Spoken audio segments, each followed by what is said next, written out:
M Q M Pakistan کے مرکزی رہنما ڈاکٹر فاروق ستار ہمارے ساتھ موجود ہیں. ان سے بات کرتے ہیں. سر، آج کل دو جو بڑی جماعتیں ہیں ان کی آپس میں ایک قسم کی لفظوں کی لڑائی جاری ہے. وزیر اعلیٰ پنجاب جو ہے وہ ان کی باتوں پر پیپلز پارٹی ناراض ہو گئی. اب جو ہے وہ دونوں طرف کے جو رہنما ہیں ایک دوسرے کو کارکردگی کے حوالے سے جو ہے وہ تانے دے رہے ہیں. پنجاب میں بہتر گورننس ہے یا سندھ میں؟ کیا کہتے ہیں آپ؟ دیکھیں، پہلے تو سندھ میں جو کچھ سندھ کے شہروں اور شہروں میں رہنے والوں کے خلاف ہو رہا تھا، ہم تو گزشتہ 17-18 سالوں سے جو ان کی بدترین اور کرپٹ ترین حکمرانی ہے اس کو تو ہم ایکسپوز کر ہی رہے تھے نا، اور سنگل ہینڈڈلی ہم کر رہے تھے.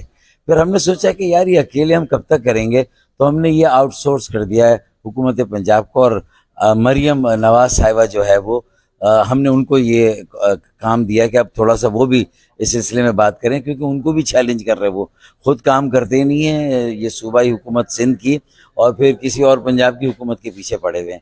اب دیکھیں نا، جو وفاق کے منصوبے تھے PIDCL کا گرین لائن کا، وہ ایک ٹھیکیدار نے عدالت میں چیلنج کیا. اب وہ دوبارہ دوسرا ٹھیکیدار ہے، شروع ہو گیا، 3 مہینے میں مکمل ہو جائے گا. تو اس کو کہہ رہے ہیں کہ ہم NOC نہیں دیں گے. ارے اتنا بڑا اس کا جو ہے وہ ایک ٹریک بن گیا، اب ایک چھوٹا سا ٹکڑا رہ گیا تو کہہ رہے ہیں NOC نہیں دیں گے. اور مطلب ریڈ لائن ان سے بن نہیں رہی. کتنے انڈر پاسز اور فلائی اوور ان سے بنے نہیں ہیں، کھود دی ہیں سڑکیں لیکن بن نہیں رہا ان سے. ریڈ لائن اسی طرح پڑی، اس کی پانی کی لائنیں توڑ دی. یہ نااہل ترین حکمرانی ہے سندھ کی.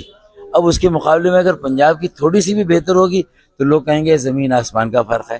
تو ظاہر ہے کہ میری باتوں سے اندازہ آپ کو ہو جائے گا کہ پنجاب پر تنقید کرنے سے پہلے یا MQM کی ماضی کی کسی بات پر تنقید کرنے سے پہلے پیپلز پارٹی کو اور اس کی صوبائی حکومت کو اپنے گریبان میں جھانکنا چاہیے.